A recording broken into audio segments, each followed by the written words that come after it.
भारत एक ऐसा देश है जिसमें हर महान धर्म के लिए जगह है। एनी बेसेंट वंश से आयरिश, जन्मसूत्र से अंग्रेज और दिल से एक भारतीय भद्र महिला यानी नारी।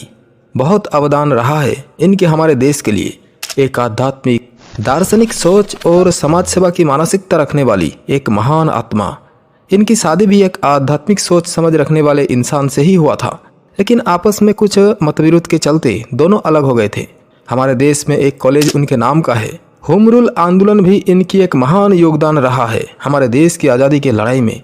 इन लोगों का धरती में आना एक ही उद्देश्य से होता है, देश दुनिया समाज का भला करना, निस्वार्थ परोपकार। आजकल के नेता लोगों को देखते हैं, करता एक आना है और दिखावा करता है 16 आना की। एनी बेसेंट एक महान समाज सुधारिका, महिला कार्यकर्ता, सुप्रसिद्ध लेखिका, थियोसोफिस्ट, राष्ट्रीय कांग्रेस की पहली महिला अध्यक्ष और प्रभावी प्रवक्ता थी। वे भारतीय मूल की नहीं थी, लेकिन फिर भी उन्होंने भारतीयों के हक के लिए लड़ाई लड़ी। भारत को अंग्रेजों की गुलामी से आज़ाद करवाने के लिए की गई लड़ाई में इनका एक महत्वपूर्ण योगदान रहा है। इन्होंने अपनी प्रभावशाली लेखनी के द्वारा भारतवासियों के अंदर आज़ादी पाने की भावना को जागृत किया। बता दें कि एनी बेसेंट 1914 में द कॉमनवेल्थ और न्यू इंडिया ये वो 2 साप्ताहिक अपने आदर्श के प्रचार के लिए शुरू किए। 1916 में उन्होंने मद्रास यहाँ all India home rule league की स्थापना की। एनी बेसेंट और लोकमान्य तिलक उन्होंने होम रूल आंदोलन के द्वारा राष्ट्रीय आंदोलन को शानदार गति दी। डॉक्टर एनी बेसेंट अग्रणी आध्यात्मिक महिला अधिकारों की समर्थक, थियोसोफिस्ट, लेखक, वक्ता एवं भारत प्रेमी महिला थी। सन 1917 में वो भारतीय राष्ट्रीय कांग्रेस की अध्यक्षा भी बनी। बेसेंट का जन्म लंदन शहर में 1847 में हुआ। बेसेंट के ऊपर इनके माता पिता के धार्मिक विचारों का गहरा प्रभाव था। अपने पिता के मृत्यु के समय डॉक्टर मात्र 5 वर्ष की थी। पिता के मृत्यु के बाद धनाभाव के कारण उनकी माता उन्हें हैरू ले गई। वहां मिस मैरियट के सानिध्य में उन्होंने शिक्षा प्राप्त की। मिस मैरियट उन्हें अल्पायु में ही फ्रांस तथा जर्मनी ले गई तथा उन देशों की भाषा सीखी। 17 वर्ष की आयु में अपनी मां के पास वापस आ गई। युवावस्था में इनका परिचय एक युवा पादरी से हुआ और 1867 में उसी रेवरेंट फ्रैंक से एनी वुड का विवाह भी हो गया। पति के विचारों से असमानता के कारण दाम्पत्य जीवन सुखमय नहीं रहा। 1870 तक वे 2 बच्चों की मां बन चुकी थी। ईश्वर, बाइबिल और ईसाई धर्म पर से उनकी आस्था डिग गई। पादरी पति और पत्नी का परस्पर निर्वाह कठिन हो गया और अंततः 1874 में उनका संबंध टूट गया। संबंध टूटने के बाद एनी बेसेंट को गंभीर आर्थिक संकट का सामना करना पड़ा और उन्हें स्वतंत्र विचार संबंधी लेख लिखकर धन कमाना पड़ा। डॉक्टर बेसेंट इसी समय चार्ल्स ब्रैडला के संपर्क में आई। अब वो संदेहवादी के स्थान पर ईश्वरवादी हो गई। कानून की सहायता से उनके पति दोनों बच्चों को प्राप्त करने में सफल हो गए। इस घटना से उन्हें बहुत कष्ट हुआ। यह अत्यंत अमानवीय कानून है जो बच्चों को उनकी मां से अलग करवा दिया है। मैं अपने दुखों का निर्वहन दूसरों के दुखों को दूर करके करूंगी और सब अनाथ एवं असहाय बच्चों की मां बनूंगी। एनी वुड बेसेंट, जो कि हिंदू धर्म से बहुत प्रभावित थी, उन्हें वोमेन राइट्स एक्टिविस्ट के रूप में भी जाना जाता था। वे भारत के स्वतंत्रता आंदोलन की प्रमुख नेता भी थी। जॉर्ज बर्नार्ड शो के अनुसार वे उनके समय की सबसे महानतम महिला वक्ता थी। एनी बेसेंट ने भारत में नारी की शिक्षा एवं विकास पर भी काफी काम किया। भारत को स्वतंत्र कराने के प्रति उनकी चिंता व सक्रियता को उनके भारत प्रेम का परिचायक माना जा सकता है। 1914 में उन्होंने 2 पत्रिकाओं, न्यू इंडिया दैनिक तथा द कॉमनवेल्थ साप्ताहिक का प्रकाशन कराया।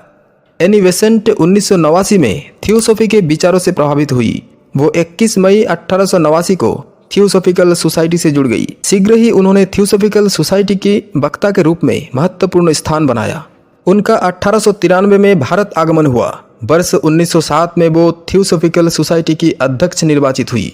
उन्होंने पाश्चात्य भौतिकवादी सभ्यता की कड़ी आलोचना करते हुए प्राचीन हिंदू सभ्यता को श्रेष्ठ सिद्ध किया। धर्म में उनकी गहरी दिलचस्पी थी।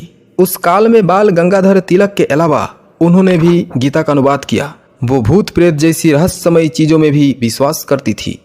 वो 1913 से लेकर 1919 तक भारत के राजनीतिक जीवन के अग्रणी विभूतियों में एक थी। कांग्रेस ने उन्हें काफी महत्व दिया और उन्हें अपनी एक अधिवेशन की अध्यक्ष भी निर्वाचित किया। उन्होंने बाल गंगाधर तिलक के साथ मिलकर होम रूल लीग अर्थात स्वराज संघ की स्थापना की और स्वराज के आदर्श को लोकप्रिय बनाने में जुट गई। हालांकि बाद में तिलक से उनका विवाद हो गया।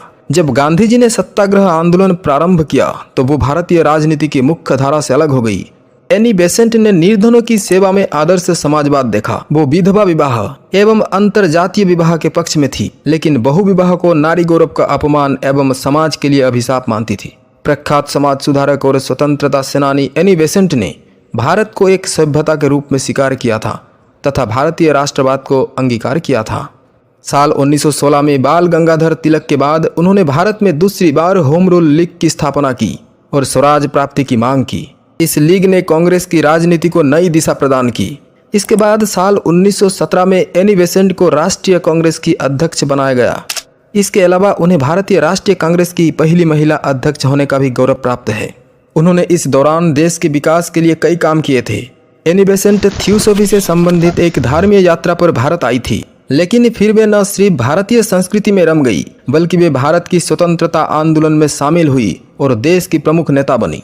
एनी बेसेंट भारत की एक महान स्वतंत्रता सेनानी, राजनेता होने के साथ साथ एक प्रसिद्ध समाज सुधारक भी थी, जिन्होंने न सिर्फ इंग्लैंड की बल्कि भारत में भी मजदूर और महिलाओं की हक की लड़ाई लड़ी एवं देश में फैली कई सामाजिक बुराइयों के खिलाफ अपनी आवाज़ बुलंद की। इसके अलावा उन्होंने भारत में महिलाओं की शिक्षा को बढ़ावा देने के लिए साल 1913 में बसंता कॉलेज की स्थापना की। इसके अलावा उन्होंने धर्मनिरपेक्षता एवं शिक्षा के प्रचार प्रसार के लिए केंद्रीय हिंदू कॉलेज की स्थापना की, जो कि बाद में बनारस हिंदू विश्वविद्यालय का केंद्रक बन गया। एनी बेसेंट अपने जीवन के अंतिम दिनों में काफ़ी बीमार हो गई थी, जिसके चलते 20 सितंबर 1933 को उनका निधन हो गया। उनकी इच्छानुसार उनका अंतिम संस्कार बनारस की गंगा नदी में किया गया था। वो कहती थी, हिंदू धर्म विश्व में सबसे प्राचीन ही नहीं, सबसे श्रेष्ठ भी है। Annie Besant.